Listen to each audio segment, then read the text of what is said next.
माशाल्लाह कितनी प्यारी लग रही है ना तू शम्मो। दिन ब दिन रंग चढ़ने लगा है तुझ पे। अल्लाह नजरे बस से बचाए। आ, बस एक कमी रह गई है। ठहर जरा, अभी आई मैं। अब हुई ना कमी पूरी। अब लग रही ना मैं पूरी दुल्हन। खुदा गर्क करे उन लोगों को जो कहते थे कि शमा कभी दुल्हन नहीं बन सकती। लो, हो गया मेरा रिश्ता। अब रोको मुझे दुल्हन बनने से। अब तो चाहे कोई कुछ भी कर ले, शमा दुल्हन बनकर रहेगी। क्यों लामिया, ठीक कहा ना मैंने?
हेलो।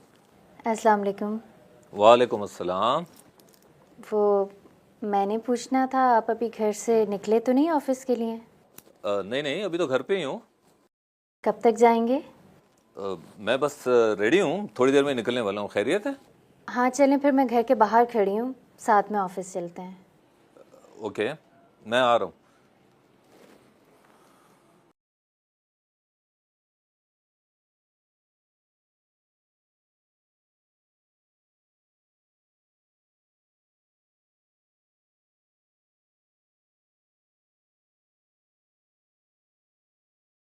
हाँ, मिठाई तो रशीदा कर दे गया था, लेकिन सफ़िया को खुद आने की तौफीक क्यों नहीं हुई? चाची तो आना चाहती थी अम्मा, मगर घर में एक दो ज़रूरी काम थे, इसलिए नहीं आ सकी वो। ऐसे भी क्या ज़रूरी काम कि बंदा ऐसे मौक़ों पर खुद ना आ सके। यूं कहो कि खाना पूरी की है सफ़िया ने मिठाई भिजवा कर। नहीं अम्मा, असल में घर में एक दो मसले चल रहे थे। कैसे मसले? तुम्हें लेकर? नहीं नहीं, नुसरत आपा और मजीद भाई को लेकर। नुसरत का क्या मसला है? चाची उनकी शादी करने का सोच रही थी, मगर नुसरत आपा ने साफ कह दिया कि वो भी शादी नहीं करना चाहती। और सफ़िया ने मान लिया? जी, क्योंकि ज़ोर ज़बरदस्ती करके कोई भी नुसरत आपा को दोबारा तकलीफ़ नहीं पहुंचाना चाहता। और मजीद, उसका क्या मसला है? मजीद भाई का जहाँ रिश्ता तय हुआ है, वहाँ चाची ने मजीद भाई के पहले निकाह के बारे में नहीं बताया। तो क्या उन लोगों को पता चल गया? रिश्ता टूट गया? नहीं, ऐसा कुछ नहीं हुआ, मगर डरे कि ऐसा हो ना जाए, इसलिए मजीद भाई ने शर्त रखी है कि जब तक उन लोगों को सब कुछ नहीं बताया जाएगा वो शादी के लिए राज़ी नहीं होंगे। फिर तो मजीद ने ठीक किया, मगर हैरत है, सफ़िया को अब भी सबक हासिल नहीं हुआ। उसके पहले फैसलों का खुमियाजा अब तक उसकी औलाद भुगत रही है। अब तो उसे चाहिए अपने फैसलों में औलाद को साथ लेकर चले। ठीक कह रही हैं अम्मा आप। अरे लुबना, मेरे शूज़ यहाँ पड़े हैं लेकिन सॉक्स नहीं मिल रही, वो कहाँ रखी हैं? ये ले। अरे हाँ, थैंक यू। और वो मेरी वॉच और मेरा वॉलेट? ये पड़े हैं, आपने खुद रखे थे। अरे हाँ, मैं तो भूल ही गया। Thank you so much. और तुम तैयार हो? आप तैयार होने दें तो ना। अरे जनाब, हमने कौन सा आपका हाथ पकड़ा हुआ है, हो जाए तैयार। हर थोड़ी देर बाद तो आप कुछ भूल जाते हैं। हजूर हम सब कुछ भूल सकते हैं मगर आपको नहीं भूल सकते। अभी पता चल जाता है। आप भी जाओ, और कितनी देर लगानी है? अरे जल्दी कर लो, अगर अम्मा का मीटर चढ़ गया ना तो अभी क्लास हो जानी है। हाँ हाँ, मैं तैयार हो गई। चलें? अरे एक सेकेंड, तैयार होकर तो आप और भी बहुत ज़्यादा कमाल की लगती हैं। जी जी, सब समझती हूँ मैं। चलें अब? जाने को दिल तो नहीं कर रहा मगर। अगर मगर कुछ नहीं, मैं जा रही हूँ और आप भी मेरे पीछे हैं। अरे वो मेरा मोबाइल, वो मैंने कहाँ रखा है? मोबाइल आपको कमरे में नहीं मिलेगा। तो फिर कहाँ मिलेगा? मोबाइल आपकी पॉकेट में है। अरे हाँ, तो भूल ही गया था। चलें। चलो।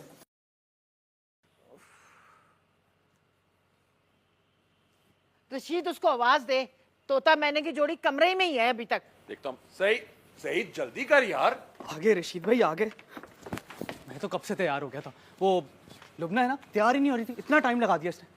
सही? मैं कब? खाला ये बिल्कुल झूठ बोल रहे हैं। तुम लोग अपनी अंताक्षरी बंद करो और जल्दी चलो, नहीं तो शायदा आ जाएगी। क्या मतलब, उनको नहीं बताया क्या? उसको तो पता ही नहीं हम कहाँ जा रहे हैं। बर्दाश्त कौन करेगा, बहुत सवालात करती है वो। अम्मा बातें बंद करेंगी तो चलेंगे ना, पहले देखे कितनी देर हो गई है, चले। बड़ी शरारतें तुझे सूझ रही है ना, घर आके तुझे सही करती हूँ। जी जी कर लीजिएगा, पहले चले तो सही। अब तो बातें किए जा रही हैं, पहले इतनी देर हो गई है अम्मा। तू मुंह बंद करेगा तो चलूंगी ना, जल्दी चलो नहीं तो वो टपक पड़ेगी। चलो चलो चलो चलो चलो चलो। वैसे आप लोग कहाँ जा रहे हैं? मैं भी साथ चलूंगी। देखो मैं बिल्कुल तैयार हूँ। चले चले।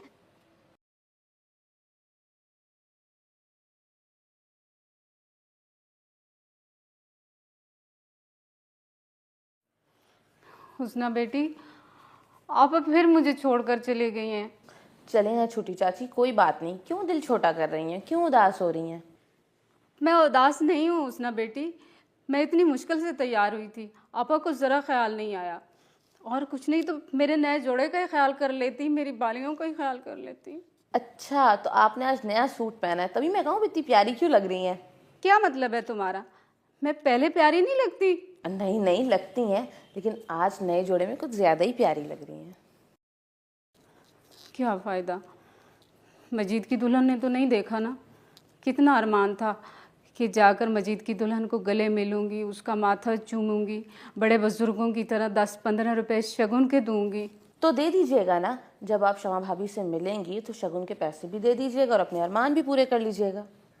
पता नहीं कब देखूंगी मजीद की दुल्हन। सफ़ी आपा तो मुझे गैर ज़रूरी सामान की तरह हर बार घर छोड़कर चली जाती हैं। अरे आप बिल्कुल गैर ज़रूरी नहीं है, ऐसा क्यों सोचती हैं आप? आप इस घर की बड़ी बुजुर्ग हैं और हम सबके लिए बहुत काबिल एहतराम है। जानती हूँ, इसलिए तो उसने बेटी मैंने घर में क्लिनिक खोल रखा है ताकि इस घर का नाम दूर दूर तक रोशन हो। और देखना उसने बेटी, एक दिन डॉक्टर शाहिदा के पास दुबई के शेख आएंगे इलाज करवाने, वो भी ऊँटों पे बैठ के। अच्छा ठीक है। आंटी, खाना तो वाकई लाजवाब था। शमा भाभी तो सब कुछ ही लाजवाब बनाती हैं। मैं तो सारी रेसिपी सीखूंगी उनसे। क्यों नहीं बेटा, अब शादी के बाद तुम दोनों ने साथ ही रहना है ना, एक ही घर में रहना है ना, तो ज़रूर सीख लेना। इन्हें क्या पता, ये सारा खाना तो मैंने होटल से मंगवाया। अब हम आपसे वो बात कर लें जो करने आए। जी जी ज़रूर। वैसे तो मैं चाहती थी कि अगर कुछ दिन मिल जाते, मेरा मतलब है बच्ची की शादी के इंतज़ामात में कुछ तो वक्त लगता ही है ना, लेकिन अगर आप लोग अब आ ही गए हैं तारीख लेने तो फिर नेक काम में देर कैसी। जी, तारीख रखने से पहले मैं आपको कुछ बताना चाहती हूँ। तो बताएं भाई, मैं कौन सा भागी जा रही हूँ, अब तो एक दूसरे को सुनते सुनाते ही रहेंगे। वो समझ में नहीं आ रहा कि बात कहाँ से शुरू करूँ। इसमें समझ वाली कौन सी बात है बहन, जो कहना है वो कहिए। जी, वो दरअसल हम लोगों ने आपसे एक बात छुपाई है। तो क्या हो गया बहन, भाई अब बता दो, इससे कौन सा हमारी रिश्तेदारी में फ़र्क पड़ जाएगा।